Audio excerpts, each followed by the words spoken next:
Hello student, welcome to online classes. मैं संजय कुमार। हम +2 के अंदर इकोनॉमिक्स का जो चैप्टर पढ़ रहे थे मुद्रा, उसको आगे कंटिन्यू करते हैं।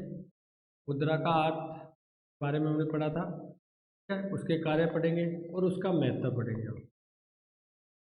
देखो, अर्थ के बारे में आपको बता चुका हूँ। जो मुद्रा है, जो इंग्लिश भाषा के मनी शब्द से बने, और जो लैटिन लैंग्वेज है, लैटिन भाषा के मोनेटा शब्द से बना है। और जो मोनेटा था वो एक रोम के अंदर देवी जुनो थी, ये उससे संबंधित है। ये जो शब्द है वो, क्योंकि देवी जुनो को स्वर्गीय देवी माना जाता है। अभी वो स्वर्ग में लेके जाने वाली देवी है, स्वर्गीय सुख प्रदान करती है। इसी कारण मुद्रा को ये स्वर्गीय सुख देने वाला साधन माना जाता है, ठीक है। अब अगर उसके हम अब बात करते हैं मुद्रा की परिभाषा की। हमने कुछ परिभाषाएं पढ़नी है। मुद्रा की परिभाषाएं, देखो, मुद्रा की कोई एक स्टिक परिभाषा नहीं है। कोई एक ऐसा नहीं है भी हम सभी को मिलाकर एक परिभाषा दे दें। भी सबने सेम परिभाषा दी हो, अलग अलग परिभाषा दी है सबने, तो एक स्टिक परिभाषा देना मुश्किल होता है। मुद्रा क्या होती है, तो हम अलग अलग विचारकों के अलग अलग परिभाषाएं पढ़ते हैं। सबसे पहले बात करते हैं हार्टले विदर्स की। हार्टले विदर्स, इन्होंने मुद्रा को क्या कहा है, तो मुद्रा क्या होती है। हार्टले विदर्स ने एक बात कही थी, मुद्रा क्या होती है। उन्होंने कहा था मुद्रा वह सामग्री है, मुद्रा वह सामग्री है जो वस्तुओं व सेवाओं का क्रय विक्रय करती है। का क्रय विक्रय, यानी क्रय विक्रय के अंदर इसको स्वीकार की जाती है। हम चाहे मुद्रा और वस्तुओं का जो क्रय विक्रय करते हैं, बेचते हैं, खरीदते हैं, उसके अंदर स्वीकार की जाती है मुद्रा। ये बात कौन करे, यानी क्रय विक्रय का काम करे, वो कौन है, मुद्रा। ये कौन कहते हैं, हार्टले विदर्स कहते हैं। ये जो क्रय विक्रय का काम करे, वस्तु और सेवाओं को बाजार में बेचने और खरीदने का काम करे, वो क्या है, वो मुद्रा है। तो नेक्स्ट हम परिभाषा की बात करें, नेप। नेप ने भी एक बात कही थी। नेक्स्ट परिभाषा है नेप की। हार्टले विदर्स, नेप यहाँ कर देता हूँ। उसने कहा था मुद्रा वह है जो सरकार के द्वारा स्वीकृति प्रदान करते, या राज्य के द्वारा। बस सिंपल, यानी सरकार ने, राज्य ने जो स्वीकृति दे दिया, सरकार ने, राज्य ने जिसको बना दिया, वो क्या है, मुद्रा। राज्य द्वारा घोषित करना, के द्वारा घोषित करना, राज्य के द्वारा जिसको घोषित कर दिया जाता है वो मुद्रा है। बस जैसे राज्य ने घोषित कर दिया 2000 का नोट है, तो वो मुद्रा है। ये 1000 का है, ये 500 का है, ये 200, जो भी कर दिया उसने, वो मुद्रा है। इसका मतलब राज्य ने जो घोषित किया है। जैसे हमने बात की थी प्राचीन काल में, राजा महाराजा जिस धातु पर ठप्पा लगा देते, अपनी मोहर लगा देते थे, चाहे वो चांदी की है, सोने की है, चाहे तांबे किसी की है, उस पर जो अपना मोहर लगा देते थे वो मुद्रा बन जाती थी। इसी प्रकार उन्होंने यही बात की थी नेप ने, कि जो राज्य द्वारा, सरकार के द्वारा घोषित है, जो स्वीकृति प्रदान की जाती है, वो क्या है, मुद्रा है। उसके बाद नेक्स्ट करें मार्शल की हम। नेप हो गया, उसके बाद करते हैं मार्शल। मार्शल ने इसके बारे में क्या कहा था। देखो, मार्शल ने एक बात कही थी। मार्शल ने कहा था मुद्रा वह है, इसको इसको नीचे वाले को साफ ही करते हैं। मुद्रा वह है जो वस्तु, जिसे, ये कह सकते हो, जिसे बिना जांच पड़ताल के, बिना जांच पड़ताल के वस्तुओं व सेवाओं के क्रय विक्रय में स्वीकृति प्रदान की जा सके, या सामान्य स्वीकृति मिले। इसका मतलब इसमें बिना जांच पड़ताल के, कोई जांच पड़ताल नहीं होती। अगर हम वस्तुओं को लेते हैं, वस्तु के बदले में वस्तु लेते हैं, फिर तो उसकी जांच पड़ताल होती है, एक वस्तु के बदले में कितनी वस्तु है। लेकिन ये मुद्रा है, ये तो स्पष्ट होती है। आपने देखा होगा, हम वस्तु लेके आते हैं, उस पर मूल्य अंकित होता है, स्पष्ट होता है, इतनी मुद्रा आपको देनी है, इतनी मुद्रा उसको देनी है, बिना जांच पड़ताल के। अगर हम उससे वस्तु लेते हैं, बदले में पैसे लेते हैं ना, वो पैसे की जांच पड़ताल नहीं करता, वो सीधा लेकर अपने गले में डाल लेता है। तो मतलब इसको सभी स्वीकृति प्रदान करते हैं। आप भारत की जो करेंसी चलती है, रुपया है, उसको आप कहीं भी लेके जाओ, वो आपको हर जगह सर्वग्राह्य है, यानी सभी आपसे ले लेंगे। वो कोई ऐसा नहीं कि अभी ये करेंसी मैं नहीं लूँगा, मेरे को कोई और दो। इसका मतलब ये सामान्य स्वीकृति है, सभी जनता इसको क्या करती है, स्वीकार करती है। चाहे आप बच्चों को दो, वो भी पैसे को स्वीकार करेगा। आप भारतीय किसी क्षेत्र में चले जाओ, वो मुद्रा क्या की जाएगी, वस्तु और सेवाओं के क्रय विक्रय में स्वीकार की जाएगी। किसी भी प्रकार से उसके अंदर कोई लेने से मना नहीं कर सकता। ठीक है, अगर हम नेक्स्ट बात करें सेलिगमैन की, किसकी बात करते हैं? सेलिगमैन। सेलिगमैन ने एक बात की थी, मुद्रा वह है जिसमें सेलिगमैन, मुद्रा वह है जिसमें सामान्य स्वीकृति का गुण पाया जाता है, सामान्य स्वीकृति का गुण पाया जाता है। इसका मतलब जिसमें सामान्य स्वीकृति, वही बात आ गई ना, सामान्य यानी सभी जनता उसको स्वीकार कर लेती है, सभी जनता उसको क्या कर लेती है? स्वीकार। ये बात सेलिगमैन ने कही थी। सिंपल ही है, कोई दिक्कत नहीं है। देखो हार्डले विदर्स कहता है जो क्रय विक्रय काम करे, ठीक है। नेब कहता है जिसे राज्य द्वारा घोषित कर दिया जाए वो मुद्रा है। मार्शल ये कहता है तो बिना जांच पड़ताल के या बिना किसी कठिनाई के उसको सभी स्वीकार कर ले। वस्तु और सेवा में सभी स्वीकार करें, आप कहीं से वस्तु और सेवा खरीद रहे हो तो सभी स्वीकार करते हैं, कोई भी लेने से मना नहीं कर सकता, ठीक है, क्योंकि उसकी सामान्य स्वीकृति होती है, पूरी जनता उसको स्वीकार, हो सकता है कोई चेक स्वीकार न करे, कोई और अगर आपको दे रहे हो तो वो स्वीकार है, लेकिन मुद्रा एक ऐसी चीज़ है आप नगद कहीं दो आपको स्पष्ट रूप से स्वीकार कर लेगा। कोई व्यक्ति जैसे मेरे को चेक दे रहा हो उसका मैं उसको स्वीकार न करूँ, मुझे मेरे को तो नगद पैसा चाहिए, लेकिन पैसा रुपया कृषि एक ऐसी चीज होती है जिसको सामान्य स्वीकृति होती है, सभी जनता उसको चाहे आप कोई वस्तु या सेवा खरीद रहे हो तो स्वीकार कर लेती है, यानी इनमें सर्वग्राह्यता का गुण होता है। सेलिगमैन वही कहता है जिसमें सामान्य स्वीकृति का गुण होता है वो मुद्रा होती है। तो कहने का मतलब मुद्रा के लिए कोई एक तो परिभाषा है नहीं, तो इसके अंदर हम इन सभी परिभाषा को पढ़ने से हम दो नतीजे, दो निष्कर्ष निकाल सकते हैं। पहला तो इसमें सामान्य स्वीकृति हो, क्या हो? सामान्य, ये बात सभी ने की थी। दूसरा उसमें वैधानिकता हो, वैधानिकता, वैधानिकता जानते हो, जो विधि के द्वारा, जैसे भारत में 2000 का नोट है विधि के द्वारा राज्य के द्वारा बनाया गया है, तो व्यक्ति ने, मैं नहीं बना रहा कि मैंने कोई नोट बना दिया चलो 3-4 का नोट बना देता हूँ, तो सामान्य स्वीकृति नहीं मिलती, कानून के अनुसार नहीं है वो। वैधानिकता वो होती है जो आरबीआई के द्वारा नोट निर्गमन किया जाता है, भारतीय रिजर्व बैंक, तो क्या कर देती है नोट बना देती है, उसके गवर्नर के उस पर हस्ताक्षर हो जाते हैं, वो वैधानिक मुद्रा होती है, वही पूरे देश में स्वीकृत होती है। अन्य मुद्रा पूरे देश में स्वीकृत नहीं होती, ये ध्यान रखना, अस्वीकृत होती है। जो आरबीआई ने नोट जारी कर दिए ना, राज्य द्वारा घोषित होने के बाद आरबीआई ने नोट जारी कर दिए, वही नोट क्या होती है? सामान्य स्वीकृति का गुण पाया जाता है उसमें, क्योंकि वो विधि के द्वारा स्थापित हुआ है। पहले 200 का नोट नहीं चलता था, लेकिन जैसे ही विमुद्रीकरण हुआ 200 का 2000 का नोट चलने लग गया, क्योंकि उसको वैधानिकता मिल गई, उसको सामान्य स्वीकृति मिल गई। यानी इसमें दो गुण पाए जाते हैं, ये सभी परिभाषाओं देखने पर हम बता सकते हैं। एक तो सामान्य स्वीकृति का गुण होता है इसमें, ये सभी क्या कर लेते हैं? इसको स्वीकार कर लेते हैं, ठीक है। दूसरा इसमें वैधानिकता होता है, इसका मतलब ये राज्य के द्वारा घोषित होती है या कानून बना के, या आरबीआई जो मेन जो हमारी यहाँ संस्था होती है जिसको नोट बनाने का, इससे संबंधित निर्णय लेने का जो अधिकार होता है, इसी कारण उससे ये होती है, प्रसारित होती है, उसके द्वारा निर्माण किया जाता है, इसी कारण इसमें क्या पाया जाता है? वैधानिकता का गुण पाया जाता है। अब हम कुछ इसके बारे में एक वैकल्पिक माप की बात करते हैं। भारतीय रिजर्व बैंक है ना, मैंने अभी आरबीआई की बात की थी, RBI reserve bank of India, हम पढ़ेंगे इनके बारे में, इसके कार्य पढ़ेंगे, ये क्या करता है। देखो प्रत्येक देश का एक केंद्रीय बैंक होता है और हमारा भी एक केंद्रीय बैंक है, केंद्रीय बैंक एक ही होता है, जैसे हम आरबीआई बोलते हैं, रिजर्व बैंक ऑफ इंडिया बोलते हैं, भारतीय रिजर्व बैंक बोलते हैं। उन्होंने क्या किया? अर्थव्यवस्था में मुद्रा की पूर्ति के वैकल्पिक माप दिए थे आरबीआई ने। भारतीय अर्थव्यवस्था थी, हम कह सकते हैं इसमें मुद्रा के 4 वैकल्पिक माप दिए टोटल,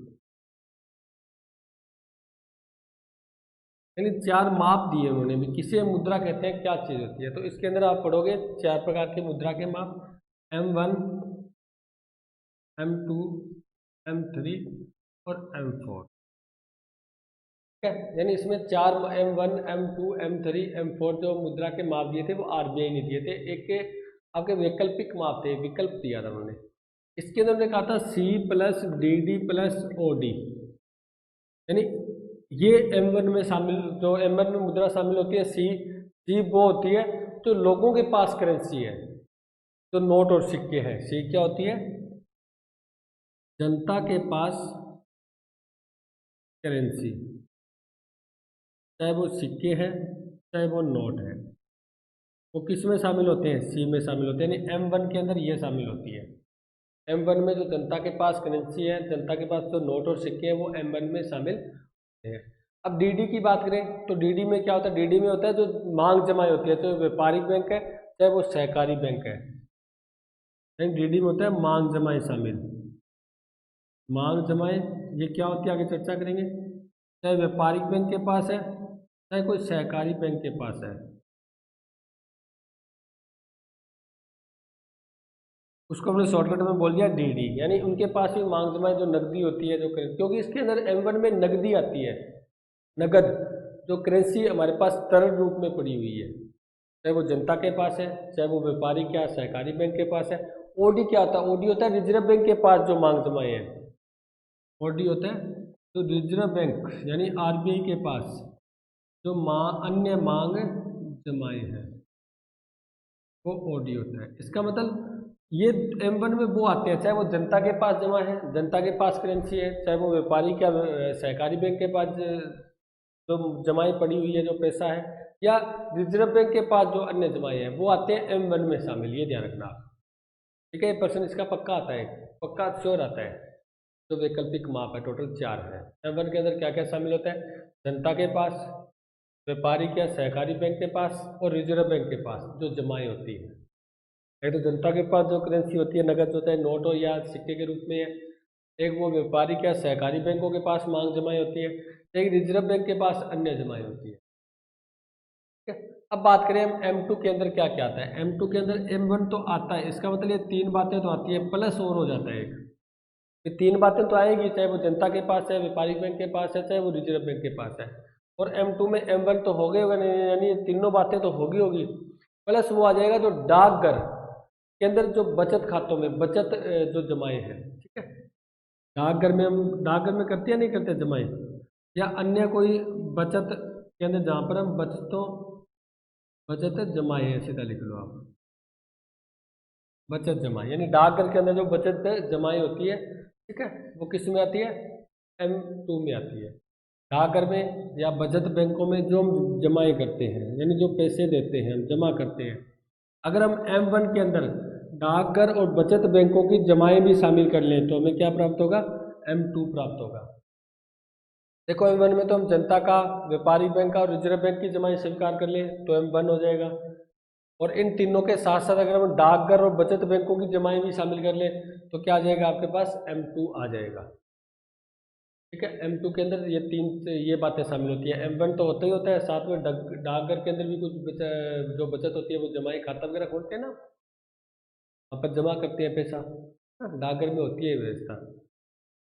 जैसे शुभ लक्ष्मी योजना चलाई गई है डाकघर द्वारा, उसके अंदर जो बच्चियाँ होती है, छोटी बच्ची, उसके लिए हम क्या कर सकते हैं, खाता खोल सकते हैं। उसके अंदर सरकार क्या करती है, ब्याज अधिक देती है, यानी उसको शादी के समय उन पैसे को निकाल सकते हैं।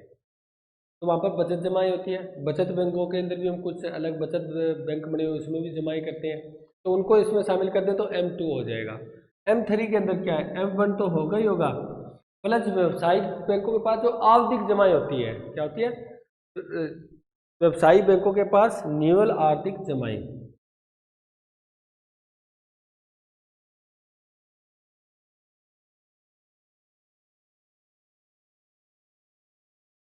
आवधिक जमाई, अवधि होता है, अवधि के अनुसार होता है ना, FD करवाते हैं 7 साल की, 5 साल की, 10 साल की, यानी आवधिक जमाई को अगर हम व्यवसायिक बैंक होता क्या है, वो नेक्स्ट आपका लेसन है, वो व्यवसायिक बैंक से संबंधित है, ठीक है। तो व्यवसायिक बैंकों के पास जो निवल आवधिक जमाई है, अगर उसको और M1 में हम शामिल कर दें तो आपको क्या मिल जाएगा, M3 मिल जाएगा, ठीक है। उसके बाद M4 की बात करते हैं, इसके अंदर M3 तो शामिल होता ही होता है, का मतलब ये इतनी बातें तो इसमें शामिल होगी, प्लस जो डाकघर बचत संस्थाओं की कुल जमाई है, डाकघर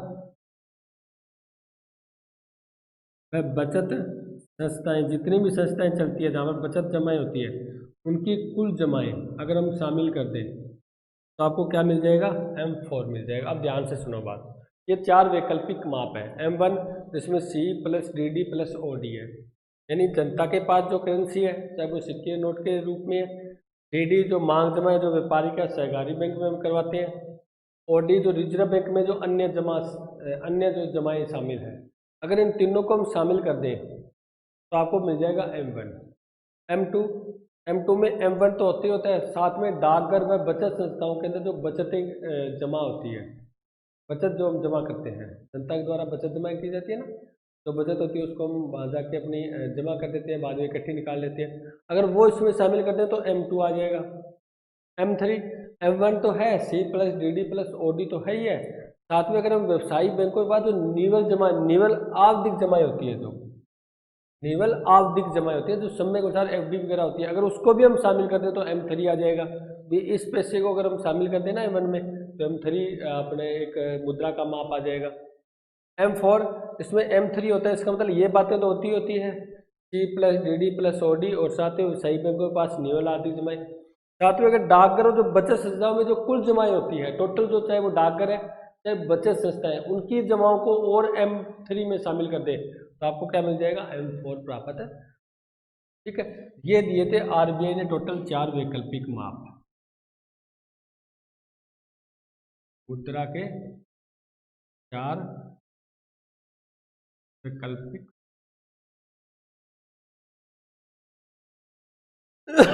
समझ गए ना, ये है वैकल्पिक माप M1, M2 और M3 और M4। आपको तो ये ध्यान रखना है M1 में क्या शामिल होता है, C plus DD plus OD। M2 में क्या शामिल होता है, M1 प्लस बचत जो जमाएं होती है, चाहे वो डाकघर में चाहे बचत संस्थाओं में।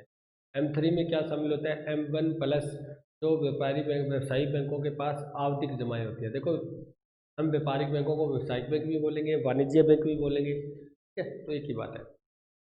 यानी व्यावसायिक बैंकों के पास जो आवधिक जमाएं होती है, अगर वो शामिल करेंगे तो M3 हो जाएगा। M4, हम M3 के साथ में अगर डाकघर और जो बचत संस्थाओं में कुल जमाएं होती है उनको शामिल करते हैं तो M4 आपको शामिल को प्राप्त है। यानी ये आपको टोटल 4 के वैकल्पिक माप है। आपको याद करना है भी M1 में क्या क्या आता है, M2 में क्या क्या आता है, M3 में क्या क्या आता है, M4 के अंदर। उसके बाद नेक्स्ट हम जो बात करते हैं RBI के अर्थ पूरा हो चुका है, परिभाषाएं पढ़ चुके हैं हम।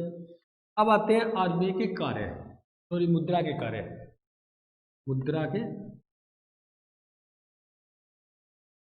देखो, मुद्रा कार्यों में हम इसको 3-4 भागों में बांट लेंगे। तो मुख्य कार्य होते हैं, गौण या सहायक कार्य होते हैं, आकस्मिक कार्य होते हैं, अन्य कार्य होते हैं।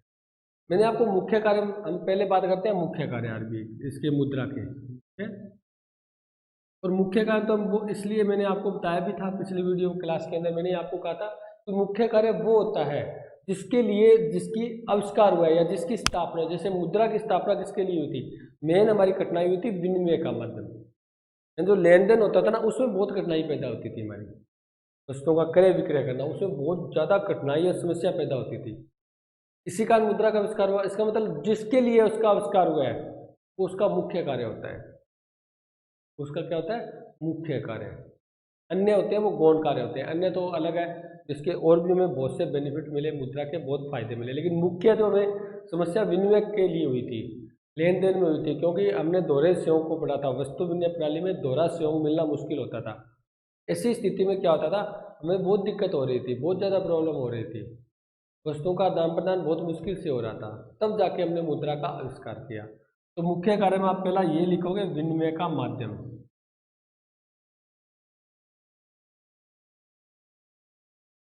तो मुद्रा के द्वारा विनिमय क्या हो गया, सरल हो गया, विनिमय क्या हो गया, सरल।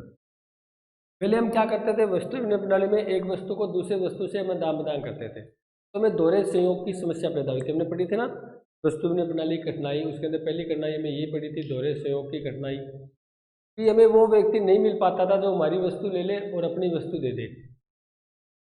हो सकता है हमारी वस्तु को उसकी आवश्यकता ना हो तो भी लेन देन नहीं होगा, हो सकता है उसके पास वो वस्तु ना हो जो हमें चाहिए तो भी लेन देन नहीं होगा। तो इसका मतलब दोहरा सहयोग मिलने में बहुत कठिनाई होती थी, बहुत मुश्किल होती थी। लेकिन अब जैसे ही मुद्रा का आविष्कार हुआ, अब ये आसान हो गया, सरल हो गया बिल्कुल। अब आसानी से हम क्या करने लगे, अपने बाजार में जाके अपनी वस्तु को बेच देते थे और उस पैसे से हम मनमर्जी की वस्तु खरीद लेते हैं। अब हमें उस व्यक्ति की तलाश नहीं करनी जो व्यक्ति हमारी वस्तु ले और अपनी वस्तु दे। अब उस व्यक्ति की तलाश करने की आवश्यकता नहीं है, हम जाकर अपने बाजार के अंदर अपनी वस्तु बेच देंगे, हमें मुद्रा मिलेगी, उस मुद्रा को हम क्या करेंगे, अपनी वस्तु मनमर्जी जो हमारी इच्छा होती है, जो हमें चाहिए वो वस्तु हम ले लेंगे। यानी इसने मुद्रा ने क्या किया, विनिमय को बिल्कुल सरल बना दिया, आसान बना दिया। अब वो जो दोहरे सेवों की कठिनाई थी वो क्या हो चुकी है, समाप्त। या तो उसका मुख्य कार्य समझ गए, विनिमय का माध्यम। ठीक है, अगर इससे नेक्स्ट मुख्य कार्य की बात करें, दूसरे कार्य की बात करें, तो वो होता है इसका मूल्य का मापक। देखो ये भी एक समस्या हमने पढ़ी थी, अगर आपको याद हो तो, वस्तु ने प्रणाली कठिनाई पढ़ी थी। तो मूल्य का मापक कठिनाई, मूल्य को मापने की कठिनाई, मुद्रा ने इसको हल कर दिया। क्योंकि अपने बात की थी ना कि मैं मेरी वस्तु, जैसे मैंने बात की थी, एक बोरी गेहूं मेरे को देनी है, तो बदले में 1 मीटर कपड़ा लेना है। अब मेरे को ये पता नहीं भी 1 मीटर कपड़े के लिए मेरे को कितनी गेहूं देनी पड़ेगी उसको, तो उसका मूल्य का मापना मुश्किल हो जाता था। अब तो मूल्य माप, देखो मार्कर है, फर्स्ट है ये 20 रुपये या 25 रुपये का है, इसका मतलब इसका मूल्य माप लिया, किसने मापा, मुद्रा ने। अगर इसके बदले में मेरे को कोई वस्तु देनी पड़े, जो मैं बाजार से मार्कर लेके आऊँ, बदले वस्तु देनी पड़े, फिर मेरे को पता नहीं चलता भी मैं कितनी वस्तु दूँ ताकि मेरे को एक मार्कर मिल जाए। यानी मूल्य मापने में कठिनाई होती थी। वस्तु विनिमय प्रणाली में जो मुख्य कठिनाई थी, एक तो लेन देन होती थी। अब लेन देन करते व्यक्तियों में पता नहीं होता था भाई कितनी वस्तु हमें मिलनी चाहिए और उसके बदले में कितनी वस्तु अपनी देनी चाहिए, ताकि सही तरीके से विनिमय हो जाए, लेन देन हो जाए। समझ ना बात। तो मुद्रा ने क्या किया, मूल्य के मापने की जो कठिनाई थी उसको भी समाप्त कर दिया, समाप्त कर दिया।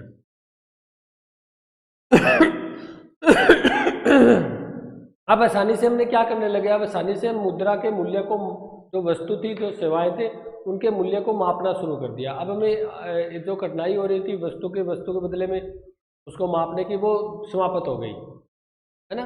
अब तो हमें पता है भी मेरी गेहूं है वो 1800 रुपये किलो क्विंटल है या 1700 है, मैं जाऊंगा बाजार में बेच दूंगा।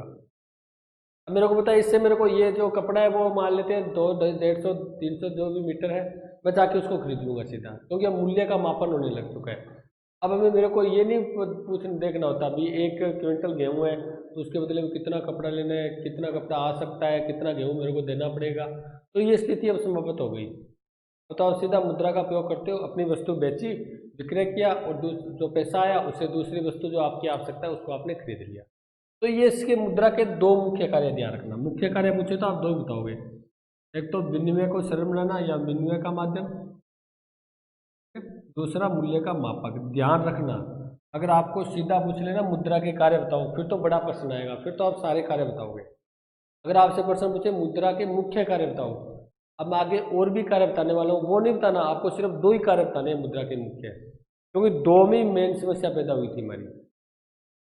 तो मुद्रा का आविष्कार हुआ था ना, उससे पहले वस्तु विनिमय प्रणाली थी, उसमें दो ही मुख्य समस्या थी। एक तो विनिमय का माध्यम, लेन देन में कठिनाई पैदा हो रही थी, विनिमय के अंदर कठिनाई पैदा हो रही थी, ठीक है। दूसरी, उस वस्तु के मूल्य के मापने में क्या हो रही थी, कठिनाई पैदा। और इन दोनों को दूर करने के लिए हमने मुद्रा का आविष्कार किया। इसका मतलब ये दो कार्य है वो मुख्य कार्य है मुद्रा के। कौन से कार्य मुख्य है। अगर एग्जाम के अंदर आपको प्रश्न पूछा जाए भी मुद्रा के मुख्य कार्य बताओ, तो आप ये बताओगे, विनिमय का माध्यम या विनिमय को सरल बनाना, ठीक है। और दूसरा बताओगे आप मूल्य का मापक, यानी इससे वस्तु का मूल्य मापना आसान हो गया। अभी कोई वस्तु है वो कितने की है, मैं भी बताया था मार्कर 20 रुपये का, ये किसने मापा, मुद्रा ने मापा। कितना आसान है। अगर इसको वस्तु के बदले में मापना पड़ जाए ना तो बहुत मुश्किल होता है। ठीक है? उसके बाद नेक्स्ट चलते हैं हम। अब आता है इसके गौण या सहायक कार्य मुद्रा के।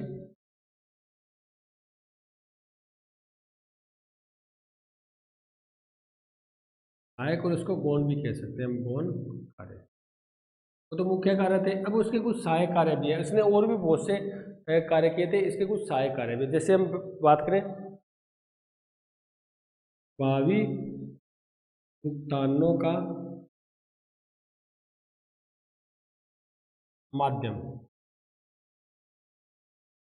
यानी भावी या तो भविष्य में जो भुगतान किए जाते हैं। आपने पढ़ा था ना, ये भी एक कठिनाई थी मुद्रा, अगर आपको पढ़ा याद हो तो, वस्तु विनिमय प्रणाली के अंदर, यानी भावी भुगतानों में कठिनाई पैदा होती थी। लेकिन ये क्या होगी, अब भावी भुगतानों को सरल बना दिया। अब आप जो भुगतान जो भविष्य में किए जाते हैं वो भी किसके द्वारा किए जाते हैं, मुद्रा के द्वारा ही किए जाते हैं। आज हम कोई बात वस्तु लेते हैं तो वो स्पष्ट रूप से लिख लेता है कि आपको आने वाले समय में इतना पैसा मेरे को भुगतान करना है।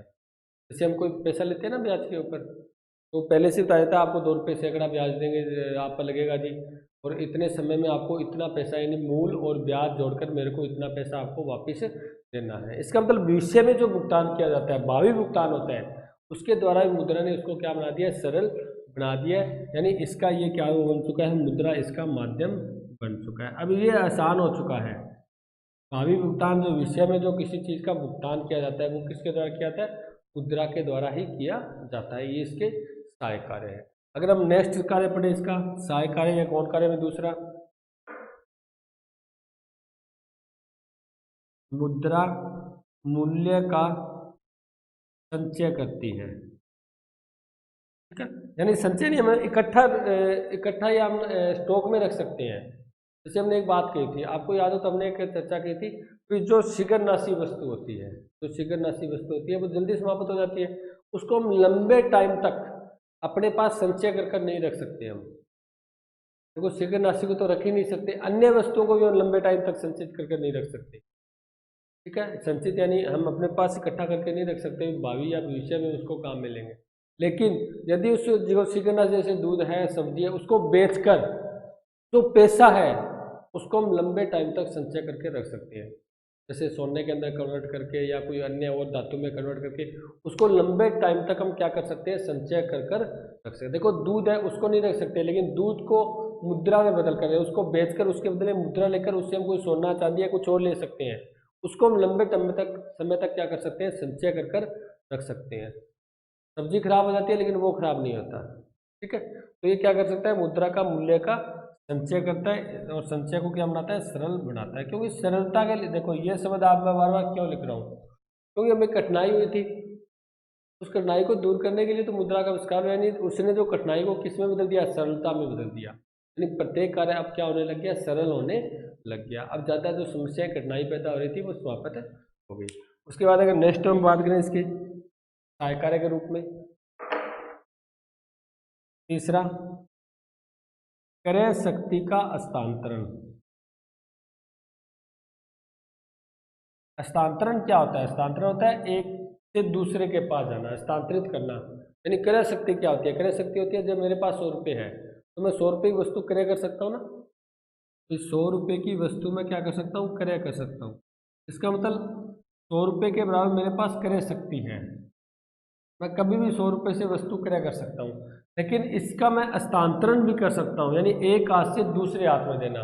मान लेते हैं 100 रुपये मैं आपको दे देता हूँ, तो उसका मतलब जो क्रय शक्ति मेरे पास थी वो क्रय शक्ति किसके पास चली गई, आपके पास क्रय शक्ति चली गई। अब आसानी से मैंने क्या किया, क्रय शक्ति का हस्तांतरण कर दिया। अब ज़्यादा मुश्किल नहीं हुई मेरे को। अगर मैं वस्तु के दापा करता हूँ तो फिर क्रय शक्ति का हस्तांतरण नहीं होता सही तरीके से, उसमें कठिनाई पैदा होती है। लेकिन मुद्रा थी, मेरे पास 100 रुपये थे, मैंने आपको दे दिया, इसका मतलब जो क्रय शक्ति मेरे पास थी, जो मेरे पास पैसा है तो क्रय शक्ति मेरे पास ही है, मैं कभी भी किसी वस्तु को क्रय कर सकता हूँ, बाजार में जाकर किसी वस्तु को खरीद सकता हूँ क्योंकि मेरे पास पैसा है। और जिसके पास पैसा होता है उसके पास क्रय शक्ति होती है, वो कभी भी क्रय होना वस्तु को खरीदना, विक्रय वस्तु को बेचना। ये तो हम 9वीं 10वीं के अंदर जो मैथ के सवाल किए थे उसमें कर चुके हैं। यानी क्रय करने की शक्ति मेरे पास थी क्योंकि पैसा मेरे पास था। अब मैं आसानी से वो पैसा किसी और को देकर क्रय शक्ति को हस्तांतरण कर सकता हूँ, आसानी से, बिल्कुल सरल तरीके से। यानी एक हाथ से वो क्रय शक्ति दूसरे हाथ में चली जाती है, तो वो होती है क्रय शक्ति का हस्तांतरण। वो भी किसके द्वारा हो रहा है, मुद्रा के द्वारा। उसके बाद हम तीसरे प्रकार का इसका कार्य पढ़े, मुख्य हो गया, सहायक या गौण कार्य हो गया। एक होता है इसका आकस्मिक कार्य, क्या होता है, आकस्मिक, यानी आकस्मिक कार्य के कारण भी मुद्रा का महत्व बहुत है, यानी इसका महत्व बढ़ चुका है। इसके अंदर पहले कार्य की बात करें तो राष्ट्रीय आय का वितरण की बात करते हैं हम, राष्ट्रीय आय का, क्योंकि हमने, अगर आपको याद हो तो हमने राष्ट्रीय आय पढ़ी थी, वो किसके द्वारा की थी, अरे मुद्रा के द्वारा तो की थी। हमने कहा था कि वस्तु और सेवाओं को बाजार मूल्य पर बेचने पर, यानी बेचने पर जो मूल्य है, जो मुद्रा प्राप्त होती है, उसका योग ही तो राष्ट्रीय आय था। इसका मतलब राष्ट्रीय आय किसके रूप में होती है, मुद्रा के रूप में होती है। आपको याद हो तो हमने राष्ट्रीय आय की विशेषताएं पढ़ी थी, इसके अंदर मैंने आपको बताया भी था कि राष्ट्रीय आय होती है वो मुद्रा के रूप में अंकित होती है, वस्तुओं का योग नहीं होता, जो वस्तुओं का बाजार मूल्य होता है उसका योग होता है। इसका मतलब राष्ट्रीय आय का वितरण, यानी राष्ट्रीय आय को ज्ञात किससे किया जाता है, मुद्रा से किया जाता है, और उसका वितरण होता है, बंटवारा होता है, वो भी किससे होता है, मुद्रा के द्वारा होता है। कि किसको कितना प्राप्त होना है, किसको कितना प्राप्त होना है। जैसे मान लेते हैं, एक छोटा सा एग्जाम्पल लेते हैं, उत्पादन किया जाता है, मुद्रा लगाई जाती है, उत्पादक क्या कहता है, पैसा जो मुद्रा है उसको निवेश करेगा, उसके द्वारा जो इनकम होगी वो उत्पादन के साधनों में बांटेगा। जैसे मजदूर को मजदूरी देगा, भूमि को लगान है, पूंजी को ब्याज है, ये किसके रूप में दी जाती है, अरे वितरण मुद्रा के रूप में तो होता है। इसी प्रकार राष्ट्रीय आय ज्ञात की जाती है मुद्रा के रूप में, और राष्ट्रीय आय का वितरण जो बंटवारा किया जाता है वो भी किसके रूप में किया जाता है, मुद्रा के रूप में किया। उसके बाद अगर नेक्स्ट पढ़े हम, दूसरा साख का आधार, साख का, देखो ये मेन जो साख है इसको तो पढ़ोगे आप नेक्स्ट लेसन में, जो आप व्यवसायिक या व्यापारिक बैंक करोगे, क्योंकि साख निर्माण का काम कौन करता है, साख निर्माण कौन करता है, ध्यान रखना, व्यापारिक या व्यवसायिक बैंक करता है, व्यापारिक बैंक का काम होता है साख का निर्माण करना। और ये साख का निर्माण होता है किससे, मुद्रा के द्वारा ही तो होता है। किसके द्वारा किया जाता है, मुद्रा, यानी आपने जो पैसा व्यापारिक बैंक में जमा करवाया है उसके द्वारा ही बैंक क्या करता है, साख का निर्माण कर देता है। साख का निर्माण कैसे होता है वो आगे पढ़ेंगे, यहाँ पर तो आपको उतना ही ध्यान रखना है कि साख का निर्माण वो किसके द्वारा होता है, मुद्रा के द्वारा होता है।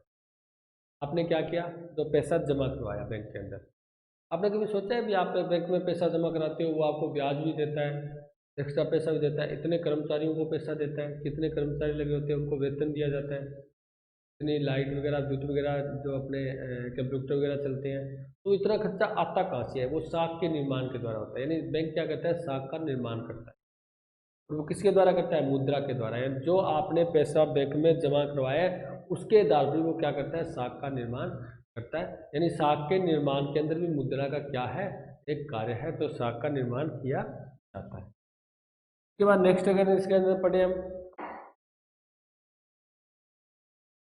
संपत्ति की तरलता।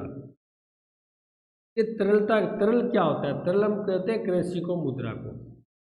मैंने आपको एक बात बताई थी, हम जैसे अपने पास एक मकान है उसको उठाकर हम बाजार में नहीं लेके जा सकते, शायद है ना, हमारे पास जमीन है उसको उठाकर हम कहीं नहीं लेके जा सकते, लेकिन उसको तरलता देकर, उसको तरल यानी मुद्रा में कन्वर्ट करके हम कहीं जा सकते हैं। हमने अपना मकान बेच दिया, उसको मुद्रा में कन्वर्ट किया, यानी उससे मुद्रा मिल गई, उस मुद्रा को लेकर हम कहीं भी जा सकते हैं। यानी इसका मतलब जो हमारे पास संपत्ति है, जो हमारे पास प्रॉपर्टी है, उसको तरलता का रूप कौन देती है, मुद्रा देती है, तो तरल बना देती है, ताकि आसानी से हम एक स्थान से दूसरे स्थान पर जा सकें। समझे, जैसे एक बोरी जो गेहूँ होती है उसको उठाकर हम फिर पूरे दिन नहीं घूम सकते, नए नए बाजार में नहीं जा सकते, लेकिन उसको तरल रूप देकर यानी उसको पैसे में कन्वर्ट कर हम उसको कहीं भी लेके जा सकते हैं। जैसे यहाँ पर मैंने गेहूँ ली, उसको बेच दिया एक बोरी को, पैसा ले लिया, और जयपुर जाकर मैंने उससे एक बोरी गेहूँ खरीद ली। पैसे तो नहीं लेके जा सकता था, लेकिन पैसे को लेकर मैंने वहाँ पर क्या किया, आसानी से उस वस्तु को खरीद लिया। इसका मतलब जो संपत्ति है उसको तरल रूप कौन प्रदान करता है, मुद्रा प्रदान करती है। कौन करता है, मुद्रा प्रदान। इससे हमें क्या हो गया, हमारे जीवन में सुख सुविधा हो गई। अब आसानी से हम संपत्ति बेच सकते हैं, खरीद सकते हैं, उसको मुद्रा में बदल सकते हैं, और कहीं भी जाकर हम क्या कर सकते हैं, उस संपत्ति का क्रय विक्रय कर सकते हैं। यहाँ पर मेरे पास संपत्ति थी, उसको बेचकर मैंने कहीं दूसरे स्थान पर संपत्ति को खरीद लिया। वैसे तो नहीं लेके जा सकता मैं संपत्ति को, पूरी संपत्ति उठा ले जाता हूँ मेरे पास जो भी मकान है, जो भी भूमि है, नहीं, लेकिन उसको बेचकर, उसको मुद्रा में बदलकर मैं कहीं भी जा सकता हूँ, कहीं भी जाकर संपत्ति खरीद सकता हूँ, वैसे संपत्ति बना सकता हूँ। तो संपत्ति की तरलता का रूप भी कौन देता है, मुद्रा देता है। ये भी एक मुद्रा का कार्य है। अगर हम नेक्स्ट बात करें, मुद्रा का महत्व की बात करते हैं, एक और कर लेते हैं इसमें। मुद्रा इच्छा की वाहक होती है, इच्छा की वाहक, ये क्या होता है, देखो मैं इच्छा ही जागृत क्यों होती है, हमें, मेरे को, आपको इच्छा जागृत है, हम कार लेके आएंगे जी, हम बाइक लेके आएंगे, क्यों जागृत हुई, क्योंकि आपके पास पैसा है, मुद्रा है। जिसके पास पैसा ही नहीं है, मुद्रा ही नहीं है, वो कोई निर्णय लेगा क्या, नहीं लेंगे, कोई निर्णय नहीं ले सकता। अगर मेरे पास 10 रुपये ना, तब जाके मैं निर्णय ले सकता हूँ मैं आइसक्रीम खाऊंगा, अगर नहीं है तो कहाँ निर्णय लूंगा, बाजार से निकल जाऊंगा, कुछ नहीं खाऊंगा मैं। आपके पास 4-5 लाख रुपए है, तब आप एक निर्णय ले सकते हो, यार कार खरीदे, कौन सी खरीदे। जो गरीब व्यक्ति है उसके पास पैसा ही नहीं है, तो वो कहाँ से निर्णय लेगा कार का, नहीं ले सकता ना। यानी ये निर्णय की वाहक होती है, इससे इच्छा की वाहक होती है, इससे हम कोई भी डिसीजन ले सकते हैं, कोई भी डिसीजन ले सकते हैं। अगर मुद्रा है तो ही डिसीजन ले सकते हैं, अगर मुद्रा नहीं है तो कोई भी डिसीजन, निर्णय नहीं लिया जा सकता। मैंने आपको बताया आपके पास पैसा है तभी तो आप निर्णय ले रहे हो कि हमें कार खरीदनी है, बाइक खरीदनी है, हमें क्या खरीदना है। जिसके पास पैसा ही नहीं है वो बेचारा साइकिल का ही निर्णय नहीं लेगा मेरे को साइकिल खरीदनी है नहीं खरीदनी। यानी इच्छा का वाहक या निर्णय का जो वाहक होती है वो मुद्रा होती है, और मुद्रा के द्वारा ही हम क्या कर सकते हैं, अपने निर्णय अपने डिसीजन ले सकते हैं। बिना मुद्रा के द्वारा हम कोई निर्णय नहीं ले सकते, बिना मुद्रा के द्वारा हम कोई भी निर्णय नहीं ले सकते। ठीक है, ओके। उसके बाद हम पढ़ते हैं मुद्रा के कार्य हो चुके हैं। ठीक है, अब आता है मुद्रा का महत्व। महत्व तो बहुत है भी इसका, सभी जानते हैं। मुद्रा बिना तो काम ही नहीं चलता। मुद्रा का महत्व ना, मुद्रा बिना तो काम ही नहीं चलता। आज के टाइम में कोई कार्य नहीं करता जब तक पैसा नहीं देंगे, मुद्रा नहीं देगी तब तक कोई कार्य नहीं होगा। मुद्रा मिलने के बाद ही कार्य होता है। इसका मतलब इसका महत्व तो बहुत है मुद्रा। ठीक है, जैसे हम बात करते हैं पहली, बाजार व्यवस्था की दूरी। दूरी होता है केंद्र, यानी पूरी बाजार व्यवस्था चलती किससे है? अरे मुद्रा से तो चलती है। मुद्रा के बिना बाजार चल जाएगा क्या? नया वस्तु बढ़ेगी, नया वस्तु बिकेगी, नया कोई खरीदेगा। अरे मेरे पास मुद्रा नहीं है तो बाजार से मैं क्या खरीदूंगा, सीधा निकल जाऊंगा।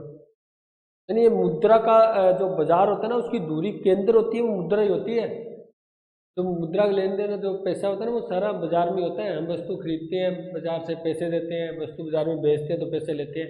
यानी जो पूरा बाजार चलता है वो मुद्रा के द्वारा ही चलता है। अगर बाजार से मुद्रा को समाप्त कर दिया जाए ना पूरा बाजार ही समाप्त हो जाएगा। ठीक है, तो मतलब पहला महत्व इसका यही है कि जो मुद्रा है वो बाजार व्यवस्था की धुरी है, बाजार व्यवस्था का केंद्र है, मुख्य बिंदु है। अन्य कोई सामान ना हो ना बाजार में तो चल जाता है, कोई दिक्कत नहीं, लेकिन मुद्रा ना हो तो ऐसी स्थिति में बाजार बंद हो जाता है, बिल्कुल ही समाप्त हो जाता है।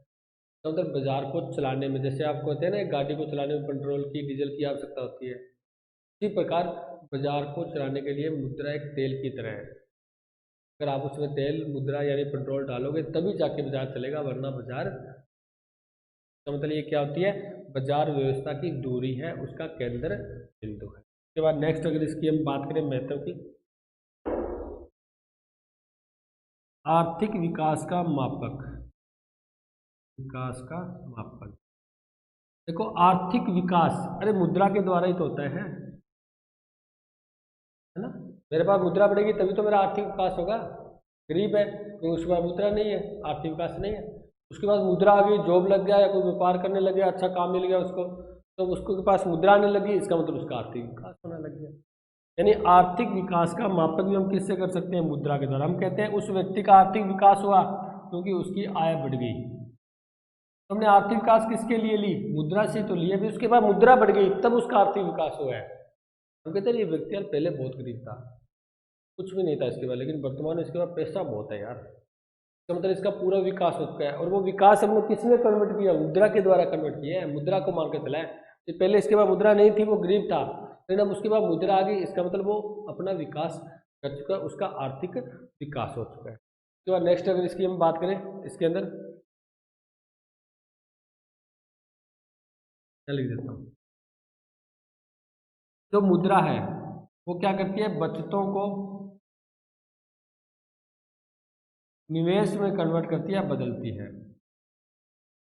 देखो हम बचत करते हैं, देखो हम वस्तु ने अपनाने में कहा था, वस्तुओं को तो हम बचत कर ही नहीं सकते, बचा कर रख ही नहीं सकते, लेकिन जो हमें मुद्रा मिल रही है इससे जो खर्चा होने वाला जो बचत होती है हमारी, उस बचत को हम बचाकर क्या कर सकते हैं? एक बड़ी राशि इकट्ठी कर सकते हैं, यानी बैंक में रख सकते हैं। वैसे तो वस्तुओं तो नहीं कर सकते, लेकिन जो हमारी बचत है उसको थोड़ा थोड़ा पैसा बैंक में देते जाएंगे तो बैंक में बड़ी राशि हो जाएगी, और उस बड़ी राशि से हम क्या कर सकते हैं? निवेश कर सकते हैं। वैसे तो पैसा लगता था, लेकिन जब थोड़ी थोड़ी बचत करते हैं ना, थोड़ी थोड़ी बचत करते हैं, ज़्यादा राशि को इकट्ठी कर लेते हैं, ज़्यादा पैसा इकट्ठा कर लेते हैं, फिर उसको क्या कर देते हैं? निवेश कर देते हैं, उत्पादन में लगा देते हैं। तो मुद्रा के द्वारा सब कुछ होता है, वस्तु के द्वारा नहीं होता। ऐसा नहीं हम वस्तु को इकट्ठा करते जाएं और फिर उसको मुद्रा में निवेश में लगाए, ऐसा कुछ भी नहीं है। हाँ, मुद्रा के द्वारा हम अच्छी तरीके से बचत कर सकते हैं, फिर उस बचत को क्या कर सकते हैं? आगे निवेश में उसको खर्च किया जा सकता है, निवेश में पैसा लगाया जा सकता है। ठीक है स्टूडेंट, आगे भी पढ़ेंगे हम, उसके मुद्रा के एक दो कार्य और रहे हैं, उसके बाद ये चैप्टर आपका खत्म हो जाएगा। ठीक है, तो क्लास में इतना ही पढ़ना आपको, यहाँ तक आपको याद रखना है, उसके नोट्स बनाने हैं बढ़िया तरीके से। बहुत ही बढ़िया है मुद्रा। अर्थ, कार्य और उसका महत्व, महत्व तो सभी जानते हैं, आप भी जानते हो। एक छोटा बच्चा होता है ना, उसको भी मुद्रा का महत्व पता होता है। आप उसको 1 रुपया दो, आपको वहाँ मिलेगा नहीं, वो दुकान पर मिलेगा, उसको पता है इससे भी सामान आएगा, इससे हम कोई वस्तु खरीद लेंगे। ठीक है स्टूडेंट, मिलते हैं नेक्स्ट क्लास में। Thank you.